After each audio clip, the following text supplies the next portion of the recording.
Sir आपण मगाचपासून चर्चा केली की काळी मिरी कशी लावावी, त्याचं रोगप्रतिबंधक काय करावं, त्याचं पाण्याचं नियोजन कसं करावं. पण ही काळी मिरी नेमकी कोणत्या महिन्यामध्ये काढावी, ती तयार कशी झाली, कसं समजावं? काळी मिरीचा जो फुलोरा आहे तो जून जुलैपासून सुरू होतो. अच्छा. आणखीन जवळजवळ 7 महिने काळी मिरी पीक झाडावर राहतं. आणि काळी मिरीची काढणी आहे ती आपण जानेवारी, फेब्रुवारी, मार्च या 3 महिन्यात संपवतो. सगळी काळी मिरी एकदम तयार होत नाही.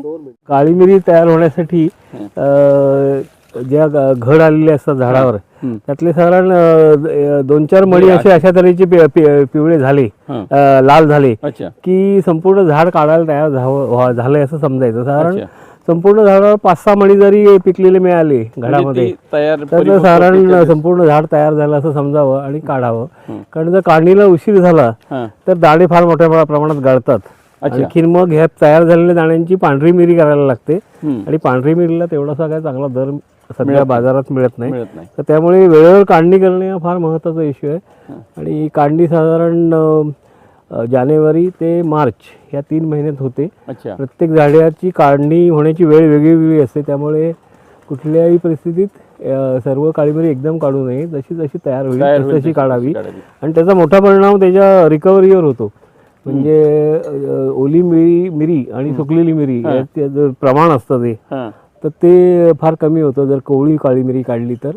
आणखीन मग त्याने आपलं आर्थिक नुकसान फार मोठ्या प्रमाणात होतं. त्यामुळे पूर्ण तयार झालेली काळी मिरीच काढायला पाहिजे. आणि त्यासाठी त्याची ही पद्धत आहे की थोडी पिकायला लागली, प्रत्येक 5-6 घाडातली काळी मिरी झाडावर जर पिकलेली मिळायला लागली तर काळी मिरी तयार झाली असं ओळखावं. म्हणजे काढणीसाठी तयार झाली. हो.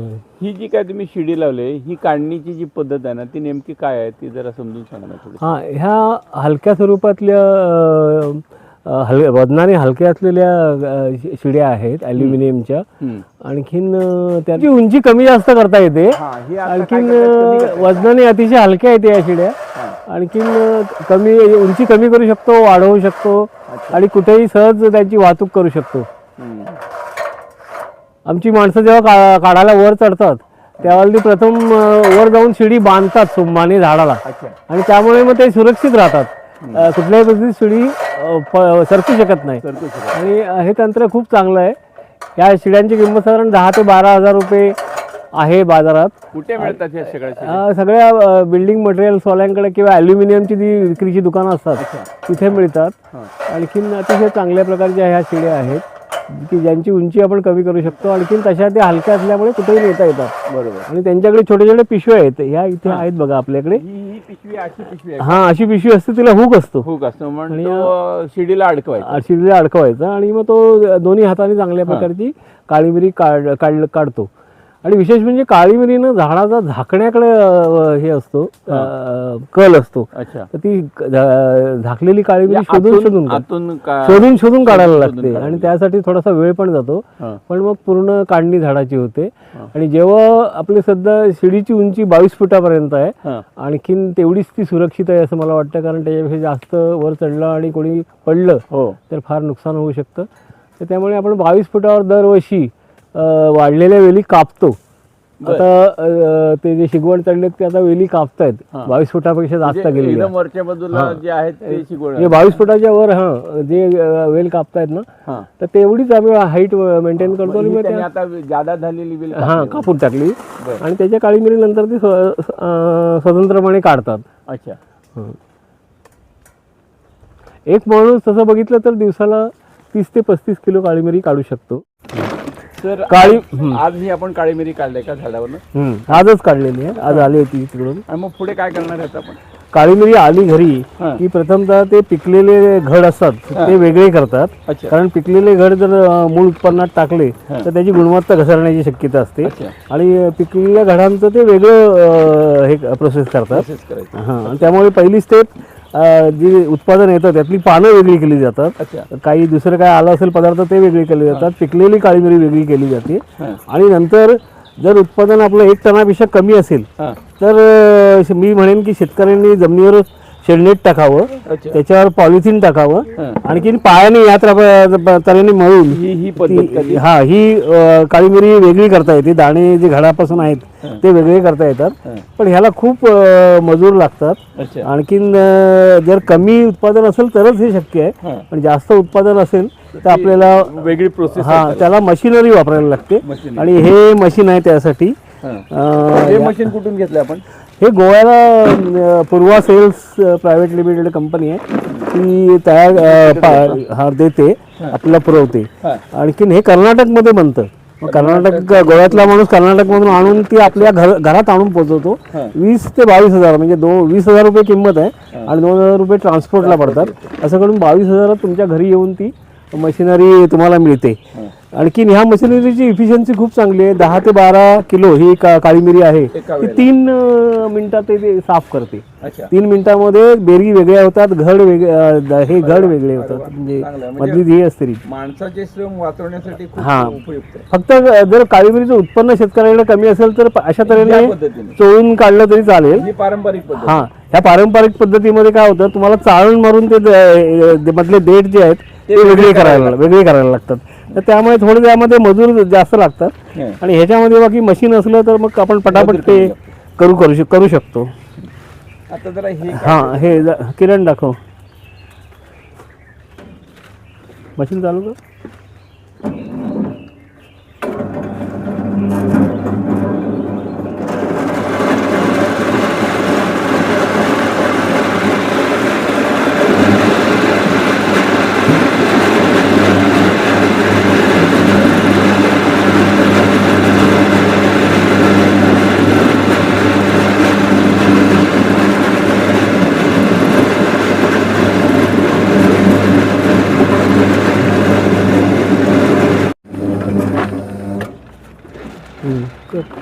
कर चालू कर.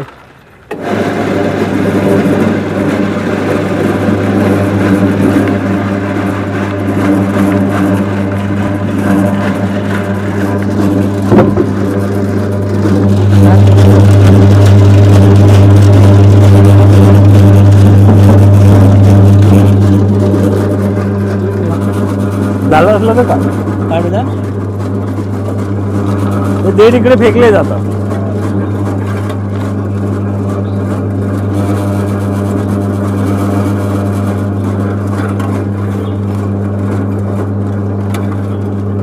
पूर्णपणे देठ बाजूला फेकले जातात आणि बेरी वेगळे होतात.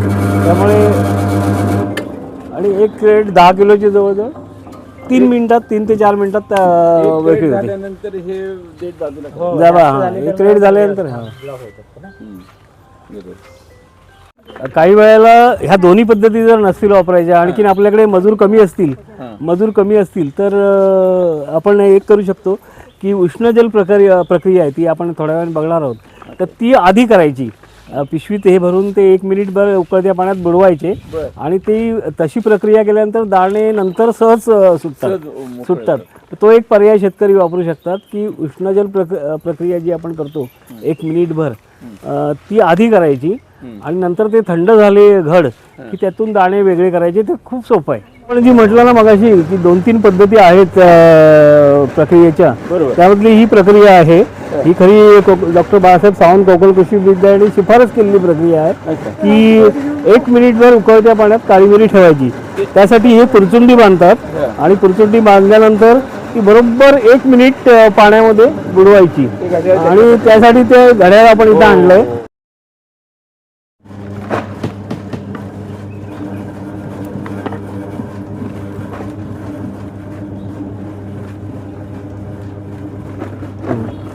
आता ती घड्याळात बघून बरोबर 1 मिनिट तिथे ते ठेवेल आणि 1 मिनिटानंतर ती प्रक्रिया पूर्ण होईल. आणि तो पुरचुंडीचं बांधलेलं खाली जाऊ नये म्हणून त्यांनी वरती रिपा वापरले आहेत आणि ते खाली गेल्यानंतर मग काढता येत नाही. गरम आहे, बरोबर, उकळतं पाणी आहे. पण ही जी समज आहे ना ती खरी प्रॅक्टिसने आलेली आहे. नेमकं काय करायला पाहिजे विचारणारच होतो. ह्या रिपा कशासाठी? रिपा हे वरती राहण्यासाठी, वर उचलला पाहिजे ना 1 मिनिटानंतर, त्याच्यासाठी आहे ते. आणखीन ही प्रक्रिया तशी खार्चिक आहे बऱ्यापैकी, कारण लाकूड लागतं, मजूर लागतात खूप. हां मोठं आहे. झालं चल काढ झालं हां काढ काढ चल. आता कुठे घेणार आहे? हां इथे. मित्रांनो हां याचा निचरा व्हायला पाहिजे पाण्याचा म्हणून ते तिथंच ठेवणार. म्हणून ते ते तिथे ठेवणार. तिथेच ठेवणार थोडा वेळ. पाणी निचरून गेलं की ती उचलणार तिथून. हे पाणी निचळण्यासाठी त्यांनी ते ठेवलंय. मित्र होण्याचं. हा आणि नंतर मग ते घमेल्यात ओतून घेऊन जाणार.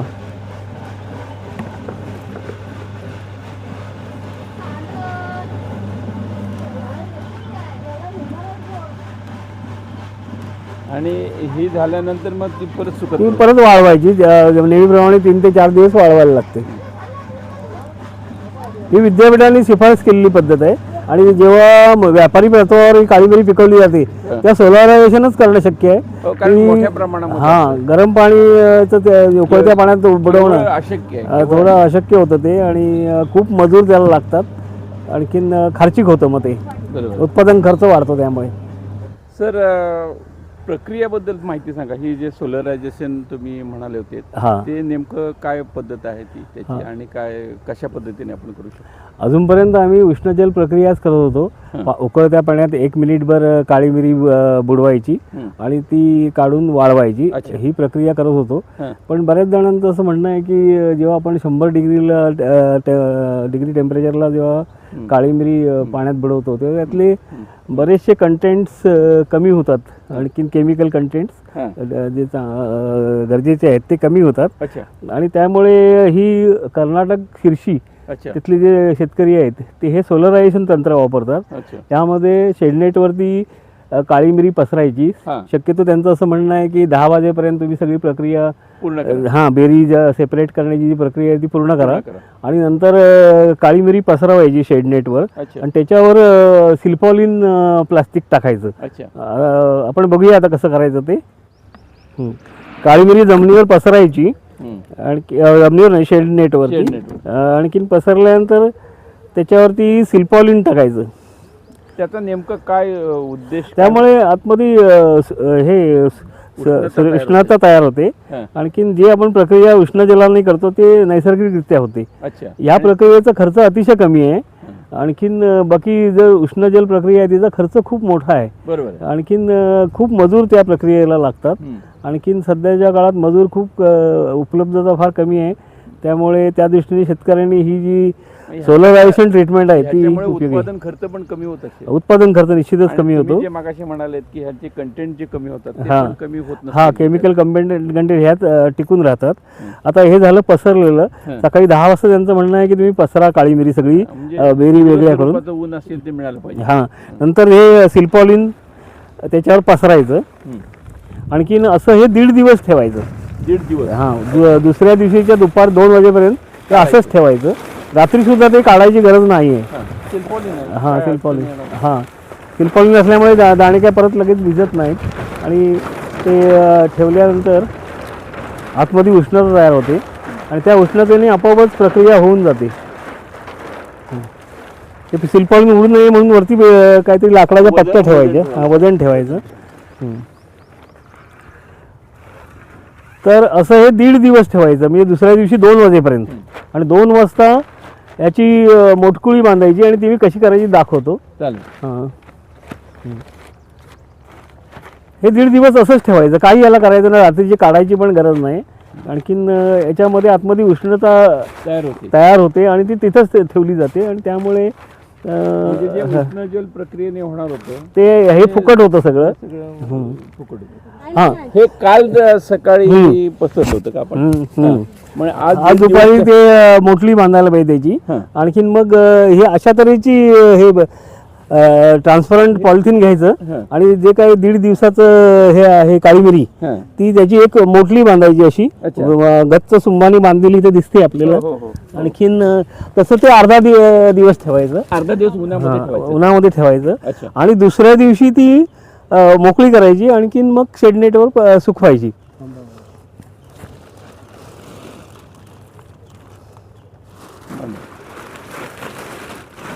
दीड दिवसानंतर हे अशा तऱ्हेने बांधून घ्यायचं की आज जी काही उष्णता तयार झालेली असेल ती आतमध्ये पकडली जाते, धरली जाते. आणखीन मग प्रक्रिया आपली उष्ण जल प्रक्रिया ज्यात जो इफेक्ट मिळतो तो याच्यामध्ये सुद्धा चांगल्या प्रकारे मिळतो. हे अगदी दुसऱ्या दिवशीपर्यंत ठेवलं तरी चालेल आणि दुसऱ्या दिवशी आल्यानंतर मोकळं करायचं आणि वाळवायला टाकायचं. तिकडे तसं वाळवायला टाकले तसं. दुसरं सोलरायझेशन, त्याच्यानंतर मोटली बंद आणि त्याच्यानंतरची ही तिसरी प्रक्रिया. हा, ही तिसरी प्रक्रिया आहे. यामध्ये आपण शेडनेटवर काळी मिरी पसरतो आणि 3 ते 4 दिवस सुकवतो आणि 4 दिवस त्यांना पूर्ण ऊन मिळालं की काळी मिरी तयार झाली. आणि ह्यानंतर पुढे मग आत जे आतमध्ये बारीक कण बिण असतात, हे कमी साईजची काळी मिरी असते ती काढणे वगैरे ग्रेडेशन करतो आपण नंतर आणि मग काळी मिरी विक्रीला तयार होते. 3 ते 4 दिवसात छान सुकते काळी मिरी. ओली काळी मिरीची सुकवल्यानंतर त्याची साठवण कशी करावी? हा एक महत्त्वाचा प्रश्न आहे. मी जेव्हा मोठ्या प्रमाणात काळी मिरी पहिल्यांदा पिकवली आणि ती मला नीट साठवता नाही आली तर त्यामुळे तिला बुरशी लागली. तर त्या दृष्टीने हा फार महत्त्वाचा प्रश्न आहे आणि मग त्याची बाजारात किंमत राहत नाही फारशी. तर काळी मिरी आपण ती गोंडपाटात साठवणे गरजेचं आहे आणि गोंडपाटात आता एक पॉलिथिन बॅग टाकायची. आणखीन त्या पॉलिथिन बॅग मध्ये काळी मिरी ओतायची आणि मग ती पॉलिथिन बॅग घट्ट बांधून घ्यायची आणि त्यानंतर वरती गोंडपाट बांधायचं. नुसत्या गोंडपाटात साठवली तर काळी मिरी बऱ्याच वेळा त्या गोंडपाटाच्या भोकातून पडून पण जाते. त्यामुळे जेव्हा वाहतूक होते तर तेव्हा वाहतूकदाराचा किंवा शेतकऱ्याचा खूप तोटा पण होऊ शकतो. तर त्या दृष्टीने हे गोंडपाटाची पिशवी आणि त्यामध्ये आतमध्ये पॉलिथिन पिशवी बरोबर असं डबल पॅकिंग करावं असं मला वाटतं काळी मिरीला. तर काळी मिरी काढल्यानंतर कुठल्या कुठल्या प्रकारामध्ये ती विक्री लावू शकते? हां, पहिला जो प्रकार आहे त्याची सुद्धा खूप मोठी मागणी आहे की काढलेले घड जसे तसे विकले जातात. म्हणजे इथून म्हणजे पुढे शेतकऱ्याला पुढची प्रक्रिया करायची गरज लागत नाही. आज बाजारात तशी पण फार मोठी मागणी आहे की काढलेले घड रोजच्या रोज बाजारात विकायचे आणखीन त्यापासून उत्पन्न मिळवायचं. तर हा प्रकार खूप चांगला आहे कारण जी पुढची प्रक्रिया आहे त्यामध्ये शेतकऱ्याचा वेळ वाचतो आणखीन खर्च कमी त्याचा होतो. पण ह्या प्रक्रियेत शेतकऱ्याला कमीत कमी 150 रुपये प्रति किलो ते 170 रुपये प्रति किलो हा दर मिळाला पाहिजे. आणखीन तसा जर मिळाला तर शेतकऱ्यांनी खरोखरच मी म्हणेन की हिरवी काळी मिरी विकून टाकावी. दुसरा एक प्रकार आहे तो म्हणजे काळी मिरीपासून दाणे वेगळे करून, हिरवीच पण दाणे वेगळे करून, तोही प्रकार थोडा ठीक आहे. मग शेतकऱ्यांनी 10-15 रुपये किलोला जास्त घ्यायला हरकत नाहीत आणि दाणे मोकळे करून द्यावेत. किंवा तिसरा जो प्रकार आहे तो नेहमीप्रमाणे प्रक्रिया एक तर सोलरायझेशन करावं किंवा उष्ण जल प्रक्रिया करावी आणि ती सुकलेली काळी मिरी ती प्रक्रिया झाल्यानंतर 1-4 दिवस उन्हात वाळवून नंतर जी काळी मिरी होईल ती सुकलेली काळी मिरी विकणे हा सगळ्यात सुरक्षित प्रकार आहे. आणि तिसरा जो प्रकार आहे तो पांढरी काळी मिरी विकणं. कधी कधी असं होतं की काळी मिरीचे दर पडतात, इतर पिकांचे जसे पडतात तसे काळी मिरीचे पण पडू शकतात. तर मी गोव्याला जेव्हा गेलो होतो आणि पांडुरंग पाटील हे तिथले एक चांगले शेतकरी आहेत तर त्यांचं असं म्हणणं होतं की पांढरी काळी मिरीसुद्धा कधी कधी करणं गरजेचं आहे. जेव्हा आपल्याला विक्रीचा अंदाज येतो की यावर्षी काही चांगला दर मिळणार नाही तर त्या वर्षी आपण पांढरी काळी मिरी करायची. आणखीन ती काळी मिरी 2 वर्षापर्यंत काही होत नाही तिला. म्हणजे फार मोठा शेतकऱ्याला काल मिळतो किंवा कालावधी मिळतो की बाजार सुधारेपर्यंत, बाजारातले दर सुधारेपर्यंत तो काळी मिरी साठवून ठेवू शकतो. आणखीन ह्याच पांडुरंग पाटलांनीच मला पांढरी काळी मिरी व्यापारी तत्वावर कशी करता येईल याच्याविषयी एक मार्गदर्शन केलं होतं. आणि त्यांचं असं म्हणणं आहे की मोठा ड्रम घ्यायचा प्लास्टिकचा, त्यामध्ये काळी मिरी घड जसे तसे भरायचे, इवन हे दाणे वेगळे करून जरी टाकले तरी चालेल. आणखीन ते 10 दिवस तसंच ठेवायचं, 8 ते 10 दिवस पाणी ड्रम मध्ये पाणी टाकून ही हिरवी काळी मिरी ठेवायची आणि नंतर चाळणीवर घेऊन जरा हात फिरवला की वरची साल निघून जाते. साल निघून गेली की होती ती पांढरी काळी मिरी होती. ती पांढऱ्या काळी मिरीमध्ये कन्वर्ट होते. पांढऱ्या काळी मिरी काय होते म्हणजे त्याच्यावरची वरची साल काढली की पांढरी काळी मिरी होते. पण यामध्ये एक मोठा प्रश्न येतो की आपण जेव्हा हिरवी काळी मिरी काळ्या काळी मिरीत म्हणजे साध्या काळी मिरीत जेव्हा रूपांतर करतो तेव्हा रिकव्हरी ही 25 ते 30% असते. आणि जेव्हा आपण साल काढून पांढरी काळी मिरी करतो तेव्हा रिकव्हरी ही 15 ते 16% येते. तर मग तसा दर मिळाला पांढऱ्या काळी मिरीला मिळणं गरजेचं आहे. आणि समजा गेल्या वर्षी आता काळी मिरीला 580 रुपये साध्या काळी मिरीला दर होता प्रति किलो.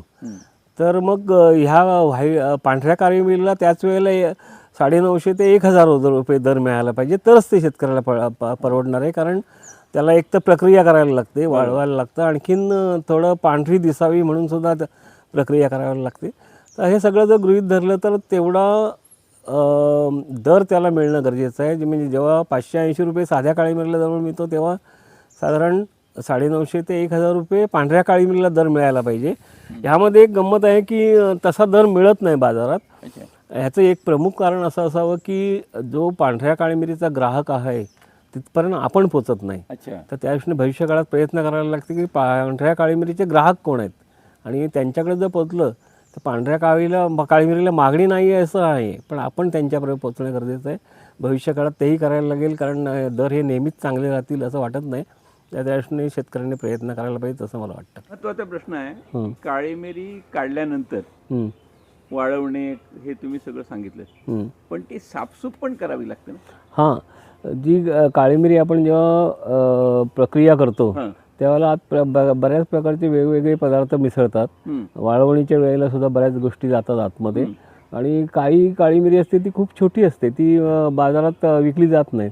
तर त्या सगळ्या गोष्टी, आतला कचरा, काही गेलेले मातीचे कण वगैरे सगळे बाजूला करणं फार गरजेचं आहे. आणखीन आमच्याकडे जेव्हा मोठ्या प्रमाणात काळी मिरी पिकते त्यावेळेला ह्या काळी मिरीची सूप घेऊन साफसफाई, चाळण्या घेऊन साफसफाई करतात.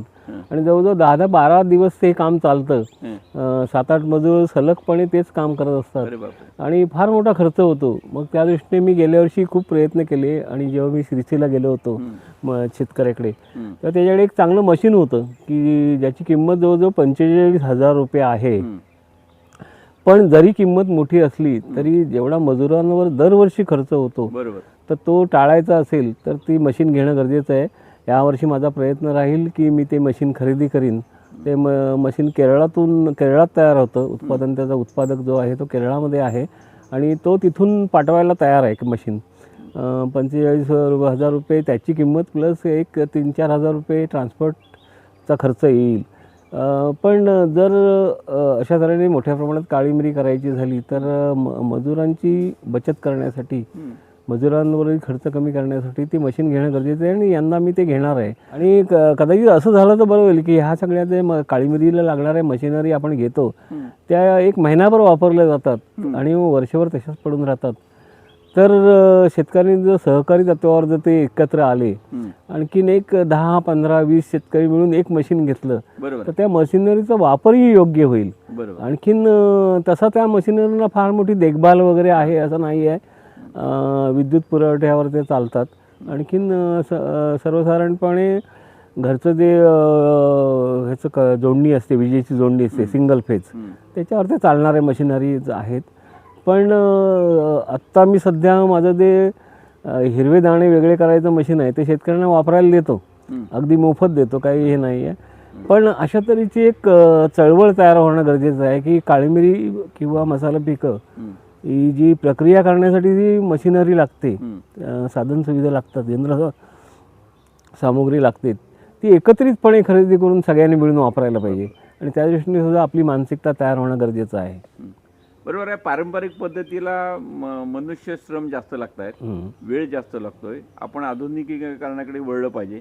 पण हे सगळं खर्चाचा विचार करता ते एकत्रितपणे जर झालं, कोऑपरेटिव्ह बेसवर झालं तर लोकांची पैशाची बचत होईल, मशिनरी येईल आणि चांगलं प्रॉडक्ट आपण मार्केटमध्ये आणू शकतो, कमी खर्चात आणू शकतो. खर्चामध्ये चांगलं प्रॉडक्ट आणू शकतो.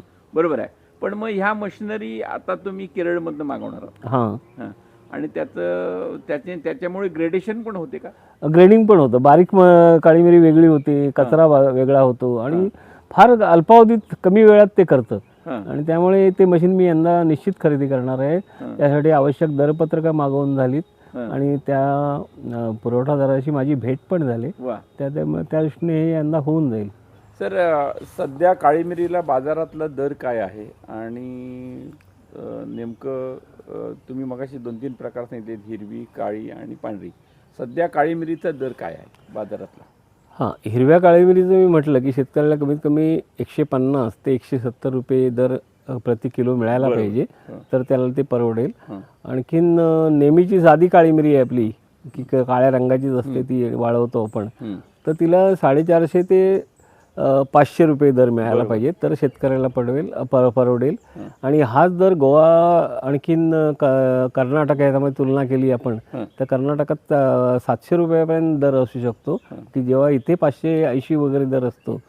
तर त्याला एकमेव कारण म्हणजे तिथले लोक जे शेतकरी आहेत ते संघटित आहेत आणि त्यांचं सहकार तत्वावर त्यांची खरेदी विक्री चालते.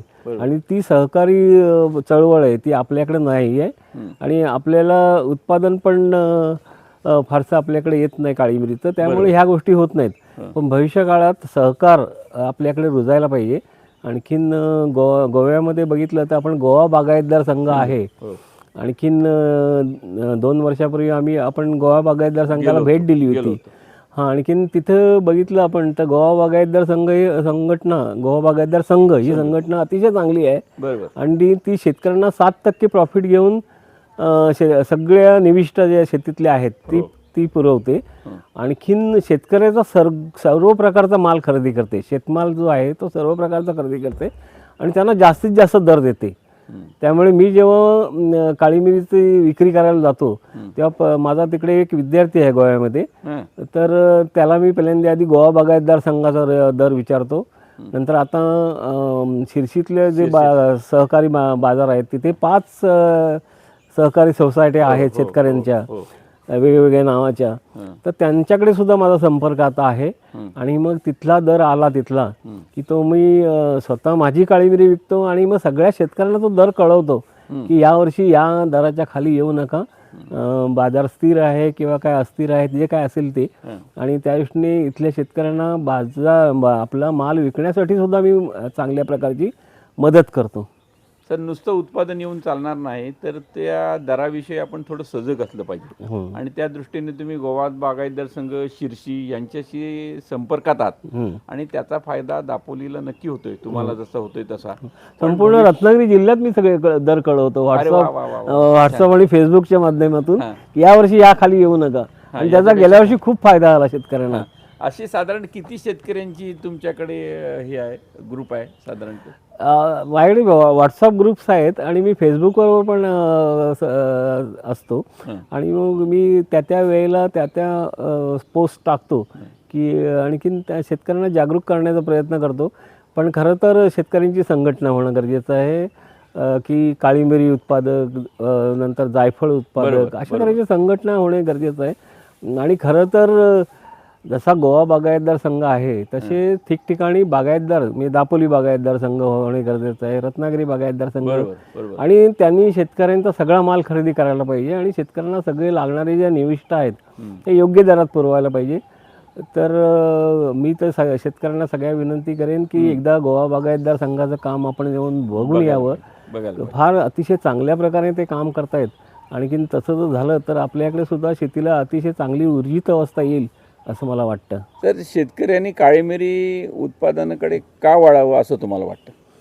आपली जी मुख्य पिकं आहेत ना, त्याचं जे उत्पादन क्षमता बघितली ती मर्यादित आहे आणि ती ह्याच्यानंतर काय फार मोठी वाढणार आहे असं नाही आहे. खरं नारळ म्हटलं की साधारण 40 नारळ, 35 ते 40 नारळ प्रति झाड सरासरी. एखाद्या झाडाचं उत्पन्न खूप जास्त असू शकतं.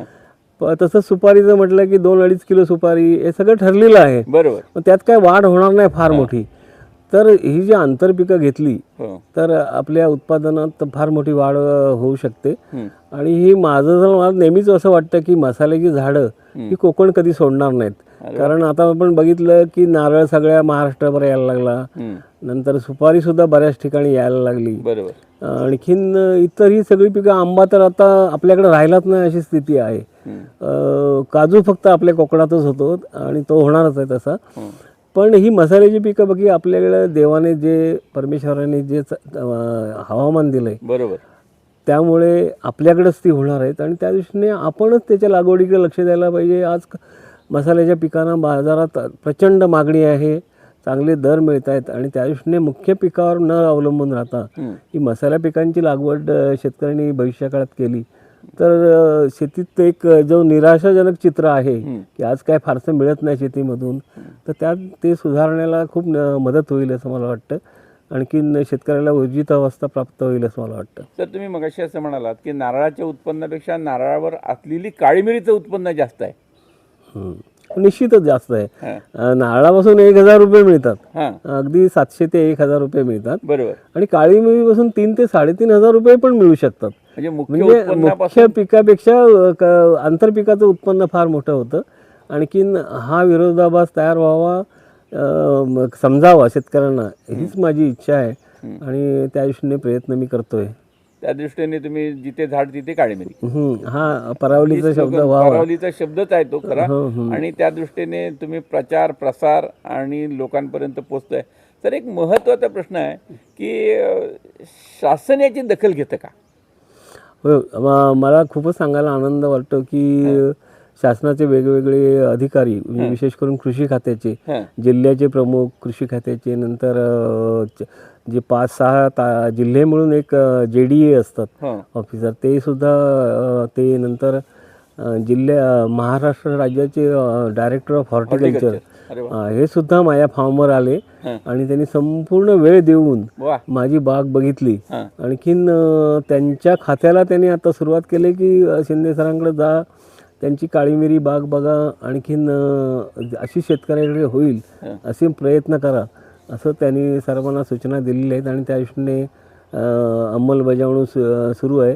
परवाच एक वेबिनार झाला काळी मिरीवर, त्यातसुद्धा अशा तऱ्हेची संघटना बांधण्यासंबंधी JDA साहेबांनी सगळ्यांना सूचना दिल्यात. आणखीन भविष्य काळात त्यांच्या मार्फत सुद्धा ही काळी मिरी आणखीन मसाला पिकं शेतकऱ्यांकडे पोचवावीत या दृष्टीने प्रयत्न सुरू झालेले आहेत.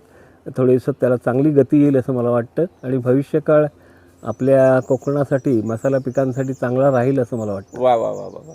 सर, आता हा जो सगळा प्रयत्न आहे शासन स्तरावर किंवा तुम्ही वैयक्तिक स्तरावर हा सगळा प्रयत्न करताय, ह्याचा पॉझिटिव्हली रिझल्ट येण्यासाठी नेमकं काय करावं लागेल असं तुम्हाला वाटतं? सर्वांनी मिळून प्रयत्न करायला पाहिजेत. आणि सगळ्यात महत्त्वाचं म्हणजे आहे ते म्हणजे कोकणातल्या शेतकऱ्याकडे मी जेव्हा वावरतो किंवा मी जेव्हा जातो तेव्हा कोकणातल्या शेतकऱ्याचा एक मला दोष असा वाटतो की तो स्वतःला खूप हुशार आहोत आणि शेतीतले तज्ज्ञ आहोत असं समजतो. मी जेव्हा शिर्शीतून परत आलो, मला आता 1.5 वर्ष झालं शिर्शीतून परत आलेला, आणि तिथल्या शेतकऱ्यांचं मी सगळं बघून आलो, पाहून आलो.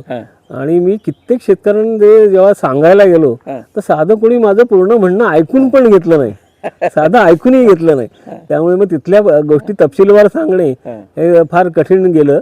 आणि त्या दृष्टीने असं वाटतं की शेतकऱ्यांनी थोडी मानसिकता बदलायला पाहिजे. मी जेव्हा दरवर्षी शेतीविषयक शिकण्यासाठी बाहेर जातो, माझ्यापेक्षा जे चांगली शेती करतायत त्यांच्याकडे मी दरवर्षी जातो आणि तेवढ्याच उद्देशाने जातो, दुसरा कुठलाही उद्देश नसतो. आणखी मग तिथे गेल्यानंतर मी त्यांचं सगळं म्हणणं ऐकून घेतो. बरोबर, मी किती मोठा आहे किंवा मला किती येतं हे मी त्या शेतकऱ्याजवळ कधीच बोलत नाही. आणि तो जे सांगेल ते शांतपणे ऐकून घेतो आणि त्यामुळे माझा खूप फायदा होतो. जर शेतकऱ्यांनी ही एक मानसिकता बदलली की मला शेतीतलं सगळं कळतं, याऐवजी शेतीत कळणारी लोक बाहेरसुद्धा खूप आहेत, हे जर ह्याचा जर बदल केला तर हे एक प्रमुख कारण आहे की कोकणाच्या शेतीमध्ये बदल होत नाहीत. कारण शेतकऱ्यांनी मानसिकता अशी करून घेतली आहे की मीच तज्ज्ञ आहे शेतीतला. तर तेवढी जर एक मानसिकता सोडली तर शेतीमध्ये मोठे बदल होतील. वा वा.